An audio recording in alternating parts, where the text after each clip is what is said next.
Hello everyone and welcome back to Bacon. Also welcome back to Cinderella Phenomenon.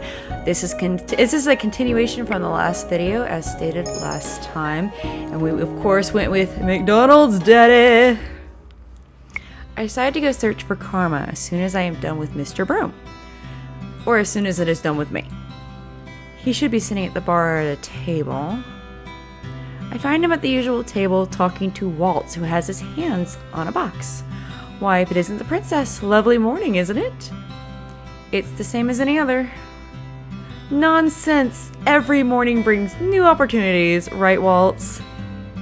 I guess so. Every day there's another chance for a good deed, princess. Right. No clever comments today, princess? I do so enjoy them. Maybe coming to Karma was a bad idea. I would love to stay and offer advice, but Waltz and I better be off. We have work to do. You mean that you're going to put me to work? Work? Parfait asked us to pick up some provisions for the tavern. She asked us, but in the end it will be me carrying everything. You'd make a lady carry everything? Karma suddenly stops, then whirls to look at me with wide eyes. Oh! I cannot say that I like the glimmer in his eyes. How would you like to help, Princess Lucette? I'm sure this would count as one of your good deeds. I'm pretty sure that's not how this works. Oh, Waltz, you're no fun. Helping Karma carry things does not sound pleasant, but I'll go. Truly? Oh my. Waltz, it seems I will not be requiring your assistance today. Princess, are you sure? Perhaps this might be considered good. Besides, I'll finally get to leave this place for the first time since I've been here. I'm sure. Okay, take good care of the Princess, Karma. Of course. For the rest of the day, Karma takes me to different shops around the town, reading off of a long list and giving me the coins to buy things. I notice that the townspeople treat me nicely when the two of us are together. I do not understand why everyone likes Miss Karma so much, but maybe it is because they do not really know him. We stop in the middle of the town and sit at a small cafe on the outskirts to take a break. Miss Karma is still the picture of elegance. Why do you dress like a woman? Darling, not so loud. Why is this even a secret? It's related to my curse. I mentioned that before, didn't I? What was your curse again? Karma was one of the only people at the tavern who did not share what his curse was. Is knowing my curse even so important? You know what my curse is, so tell me what yours is. You dragged me around town to help you carry your things. But Princess, those weren't even my things. They weren't mine either. Okay, I will tell you that it is very sad. I do not think a curse is meant to be a happy thing.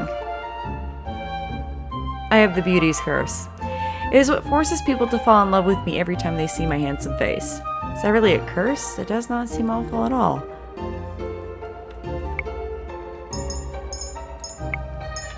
I would say that sounds pretty terrible, to be honest. What? Most people don't agree with me. It does not make sense for a witch to cast a good curse on you. I guess it doesn't, does it? Thank you, Princess Lucette. Why is he thanking me? Ooh! I chose correctly. Still, it feels like I'm missing something. Is that really the entirety of his curse? But people don't fall in love with you when you are a woman as well? But don't people fall in love with you when you are a woman as well? That's what I was trying to say. No, Princess. That love is admiration or appreciation, sometimes lust. And when you're a man, they swarm to me like moths to light. It becomes suffocating. Whom does it affect? The curse only affects women. It is a condition of the curse that they be a woman and that I be a man. It's part of the fairy tale. Which fairy tale? The one with... Oh! Karma suddenly stands up and points at a man selling red apple-like candies. He pulls me over, insisting that we try one. I try to bring up the subject of the curse again, but to no avail. Karma somehow manages to be distracted for the rest of the day and is able to effectively dodge my questions. Is Karma hiding something from me? Why would he? I thought pairing up meant helping each other break our curses. Does he not want to break his curse? Oh, thank you so much, Lucette. We were in dire need of these supplies. I supervised her well, didn't I? Of course, dear. He did not do anything. Princess, you wound me. It's the truth. But we had that nice talk. You avoided half of my questions. Karma lets out an exasperated sigh that becomes a very forced yawn. I'm going to bed. Today has been a tiring day. Please excuse me, darlings. Sleep well. Sleep well, Karma. Karma walks away, leaving me alone with Parfait. He's not so bad, you know. I do not know why I agreed to work with him. Give him a chance, Lucette. I did not get a single good deed today. It's not just about the act, but about the intentions. Well, will she ever have the intention of doing a good deed just to do a good deed, though? That could be years and years. That's part of her life stolen from her. I really don't think Delora realizes just how freaking terrible a thing that she did. I don't think she feels like it is at all. Did Karma just use me then? I am tired. I'm going to go to bed. Tonight I will rethink my partnership. I barely sleep that night. When I wake up the next day, my body is sore from carrying supplies around town yesterday. The more I think about Karma, the more my anger boils inside of me. How could I have not gotten a good deed yesterday? I decided to find him first thing in the morning. I see him at his usual table, once again staring out the window. A dark aura seems to surround him, and I notice that no one is sitting with him today. Karma. He keeps staring outside, and his eyes are glassy. Karma. Oh, Princess, good morning. It is far from a good morning. I did not sleep at all last night. What a shame. His voice is surprisingly cold, his tone rather dismissive. I was too busy thinking about yesterday. You told me that helping you would maybe help me complete a good deed. I point at my necklace, which hasn't changed at all since I received it. Do you see? Not another piece.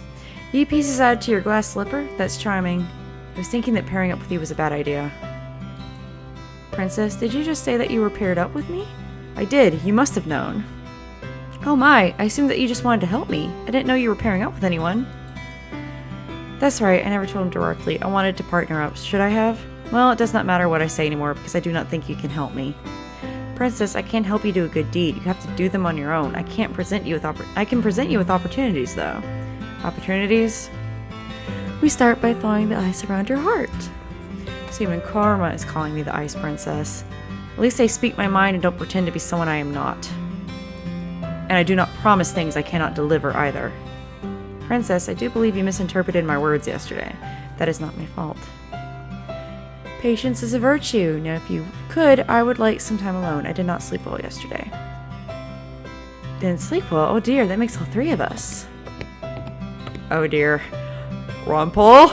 I turn around and see Rumpel appear at the front door. He strides towards the table with a confident grin on his face and then takes another seat.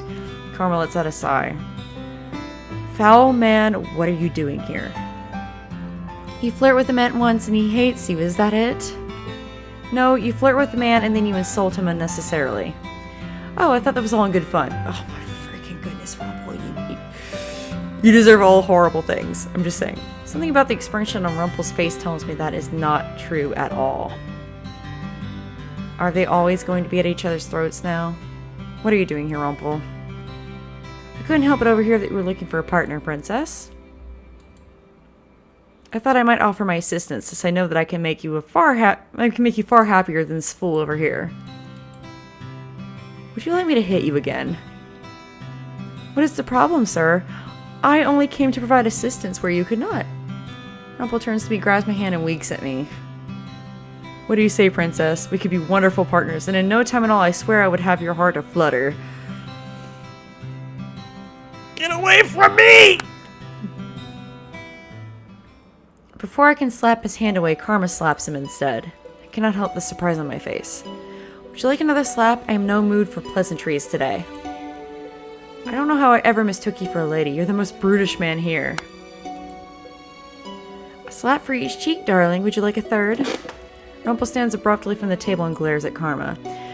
I can almost see electricity bouncing between the two of them as they stare over my head at each other. I see Durian walking towards us with a stern look on her face. Yeah, she's coming over to kick your ass. I would never hurt a person unnecessarily. I don't resort to violence. My, then that gives me all the openings I need.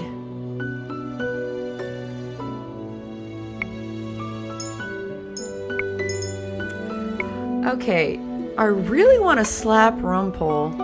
I don't want to stand up for him. But he's also not gonna fight back.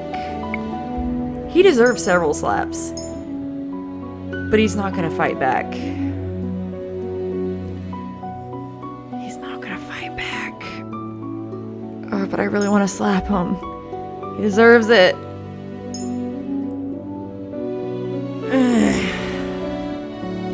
No matter how annoying Rumpel is, I don't think he deserves to be abused so much. Besides, Karma does not usually lash out like this. Move to stand in front of Rumpel. Princess? This is pathetic. I know you're not in the mood for pleasantries, but that is no excuse to hurt Rumpel. Princess, please move. You are acting like a petulant child. Fine, you're right. I wasn't expecting him to easily admit to his mistake. Turn to Rumpel. I was only standing up for you, Rumpel, because Karma is annoying me. I looked down at my necklace, but there was no extra piece, so that wasn't a good deed either. Alright, what's happening over here? Jurian comes to stand in front of us, her expression stern. Oh, nothing, my sweet. I was just showing myself out. Thank you, Princess Lucette. Rumpel leaves, and I am alone with Karma. He slumps back down into his chair. After making sure that he won't do anything rash again, Jurian leaves us. It was the right decision! I'm sorry, Princess. Oh, it's the right decision. It appears I was really being a child. Rumpel is harmless, and there was no reason for me to act as uncivilized as I did. What would Father think? Father? Oh, it's nothing, but please, if you would, can you give me some time alone? Fine. I leave Karma sitting there by himself and return to the front of the tavern where Anise has more chores waiting for me. Today I have to work as a server, which is still better than working with Mr. Broom. The usual people are at the tavern and I overhear conversations as I work. At one point, Garland walks over to the bar and Anise serves him a drink. So this is kind of supposed to be a medieval-esque type place, so I'm just sort of wondering what's up with him looking like he belongs in some kind of a gangster movie. I'm surprised I didn't bring that up earlier, but like his earrings, the chain, the weird little beard, his clothing. He doesn't look like he belongs in this game. He looks more like they had this character design, they didn't use it for a different game, they decided just to use it for this one so they didn't have to come up with another guy. Then I noticed that he's staring at Jurian, who is talking sternly to two drunken men continuously clacking their bottles together at a table. If you make too much of a scene here, you're going to bother the other customers. But the same people are here all the time, eh? We're not bothering anyone, hun. Hun.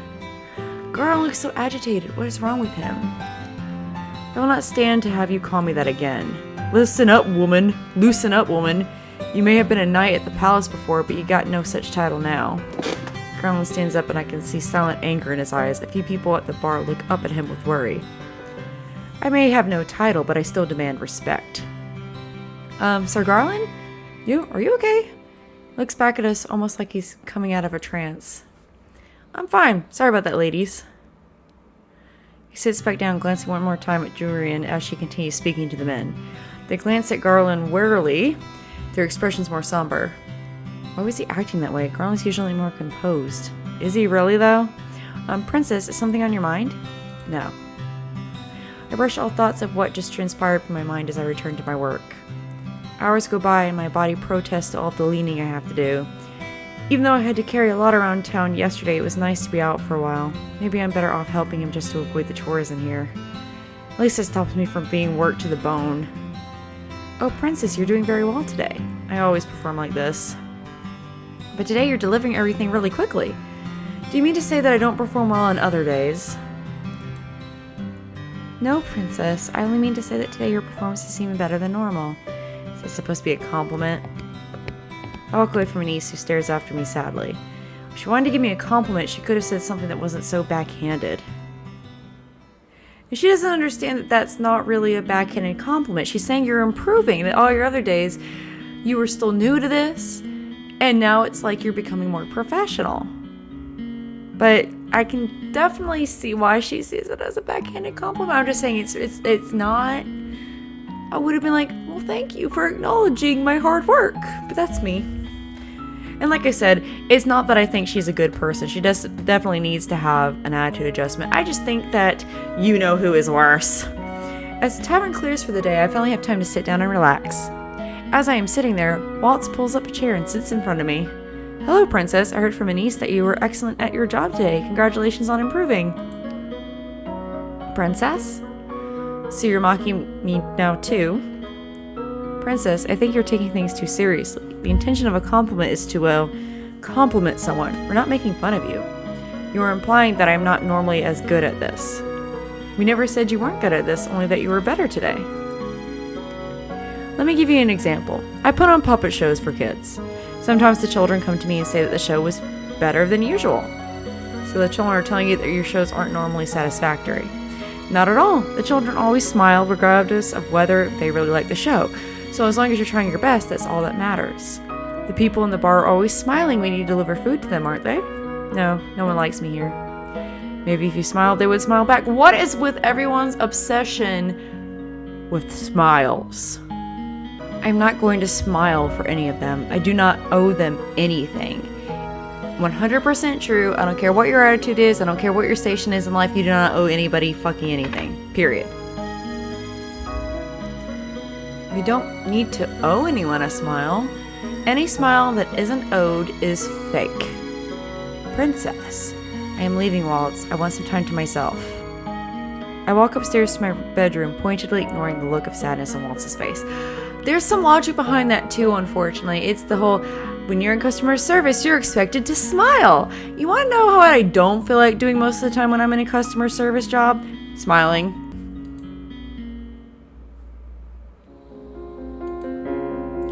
I've been sleeplessly laying on my bed for hours. Sometimes I hear the sounds of people walking through the hallways. Who would be up at this time of night? I need to leave and get some fresh air. It is eerily quiet at night. I stop when I hear faint sounds coming from outside. Okay.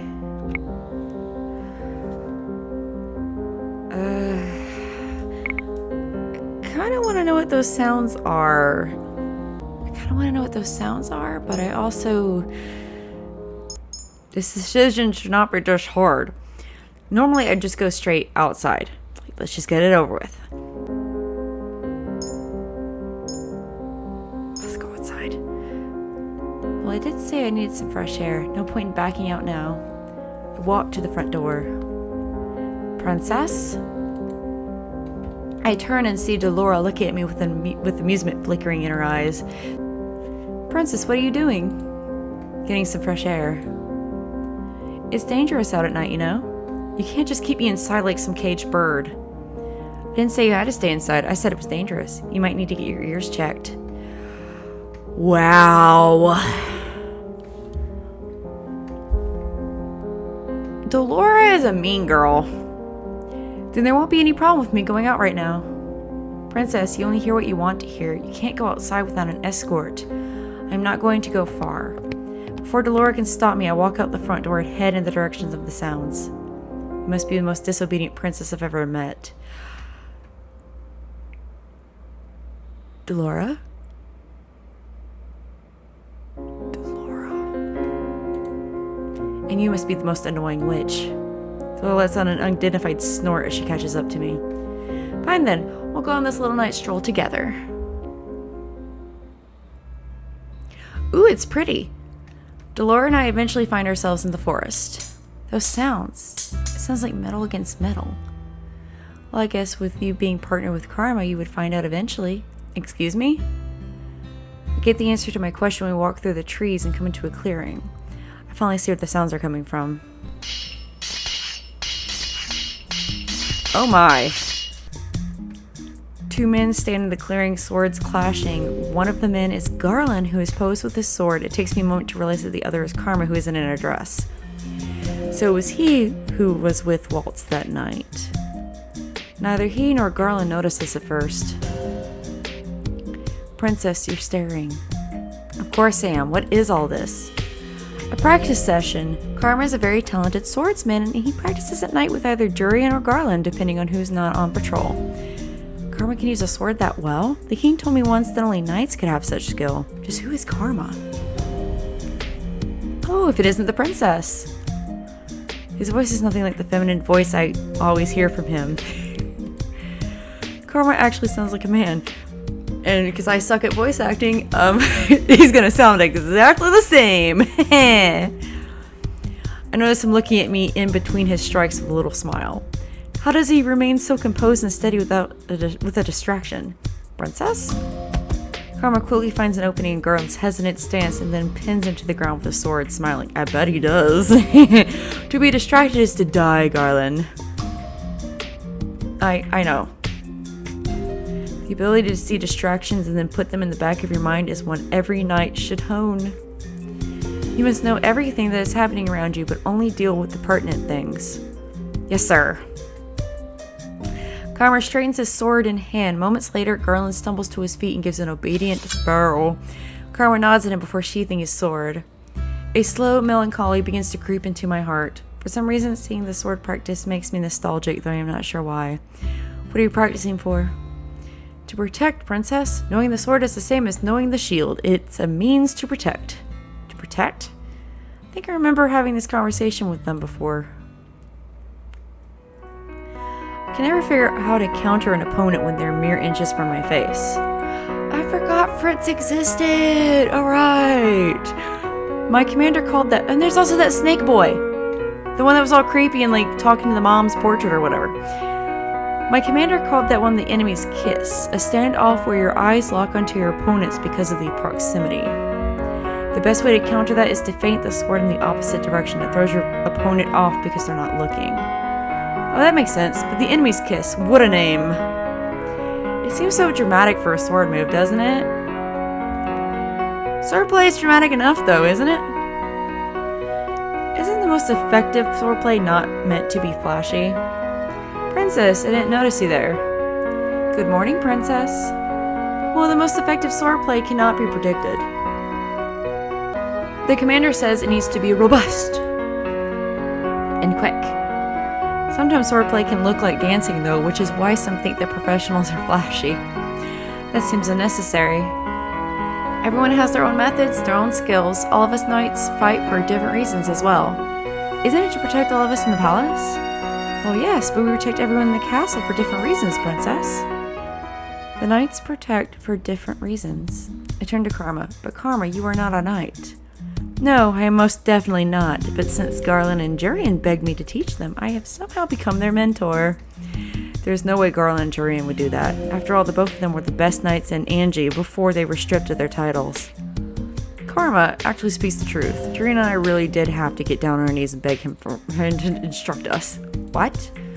Is Karma really so talented? So you're finally impressed with me. What do you think, princess? Am I the picture of elegance in this outfit, aren't I? You know, I don't know why you and Rumpel fight so often. Really are very similar. Except Rumpel is obnoxious to a point that he deserves several smacks in the face, versus Karma is like adorably asking for compliments, versus Rumpel is just straight up in your business sexually harassing you and shit. Karma doesn't really do that. He just likes having a lot of praise. He's like a freaking puppy. I know that I'm not the only one that sees that difference. One is literally like looking for praise and validation, and the other one is literally looking to shove himself into your business.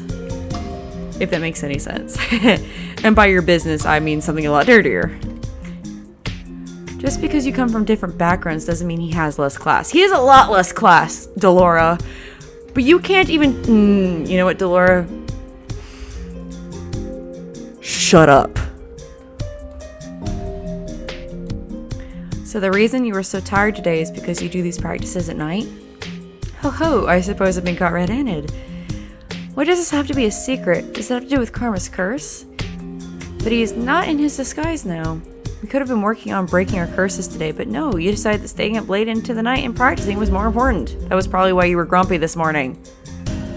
Well, our protection is vital, don't you think? Garland, you were at the palace. How is it that Carmen possesses more skill with the sword than you? Princess. Oh! You wanna get on to her about being mean? Really? You? Karma is special, princess. He's more talented with the sword than a lot of other people. And I do pride myself on being a splendid instructor.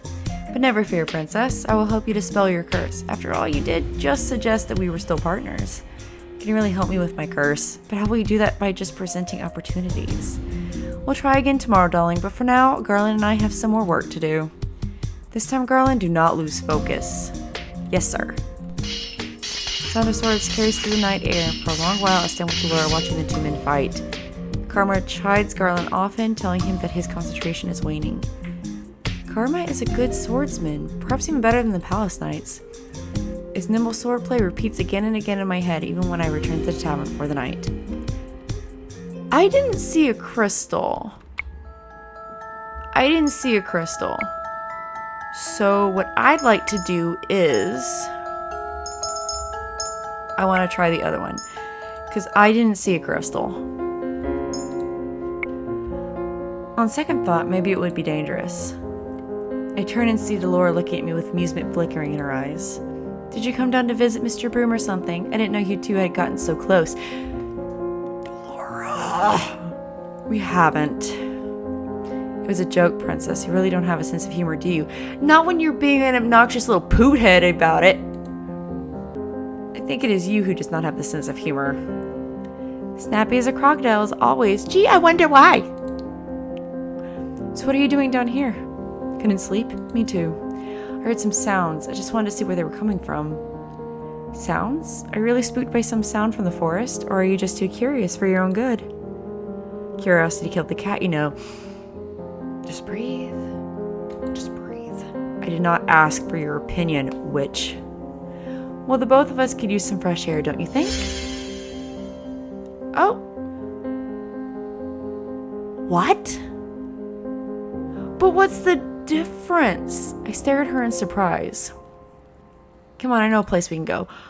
Oh, is she taking me somewhere else? Oh, no? Delora and I eventually find ourselves in the forest. Those sounds, it sounds like metal gets metal. What? Yes. What?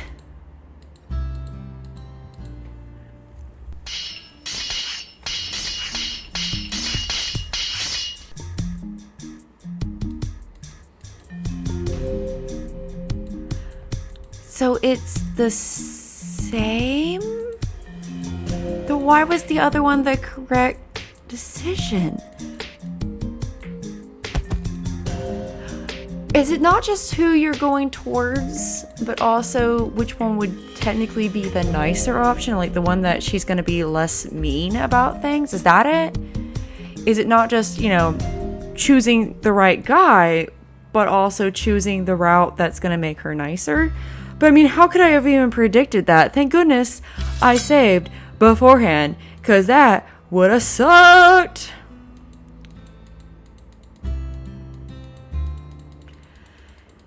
Yeah, it's the same thing.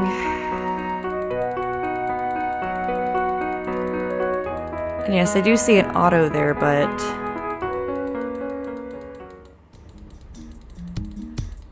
I think me clicking is probably going to be less complicated and faster.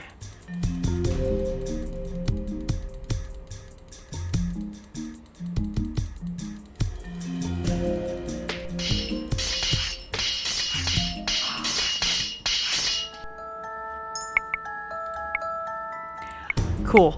Okay. Lucette, I've told you before that the knights are an unruly bunch. But mother, they are so much fun to watch. Oh, those are swords. Okay. He's gritting. Grr. They are dangerous, Lucette. Any person with a sword has the potential to use it on you. But father says that those knights are supposed to protect me. That they are, as that is their order. But as people, they may not be so good, Lucette. Not so good? The king has told you that the knights are meant to use swords to protect you, but you cannot trust them completely. Even though father said they would keep me safe? Sometimes the people we trust are the most deceitful, and a man with a sword has a weapon to use against you. No matter what he says, be wary that he can turn on you. Haven't I told you before that you should not trust people? what the knights are. Even knights can be treacherous, Lucette. Do not trust a man with a sword. He can be dangerous. Yes, Mother, I understand. Try to understand, my sweet. I only want you to be safe. Yes, I understand.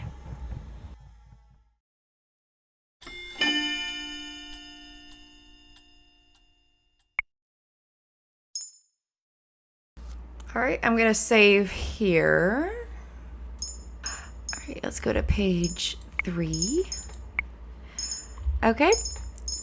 And I'm going to end things here for now. At the end of each chapter, I think that's where I'm going to end things. Thank you guys so much for joining me. I am Bacon, and this so far has been the Cinderella phenomenon. Once again, I'm probably going to get right back into this. I just don't want the episodes to be too crazy long, so I'm just having too much fun. I'm sorry. Sorry, not sorry. Like, not sorry at all. Who am I even kidding? Oh, it's a rose. That's his thing. But I just realized that those are the 5 guys. Is he Beauty and the Beast? Is he Beauty and the freaking Beast? Red Riding Hood, Rumpelstiltskin, Neverland, Little Mermaid, Beauty and the Beast. I'm so excited. Okay, sorry. Thank you guys for joining me. I am Bacon. This so far has been the Cinderella phenomenon. I hope you guys have enjoyed. If you did, feel free to like, share, comment, subscribe, all that lovely stuff. Anything helps. And I will see you guys next time. Bye-bye!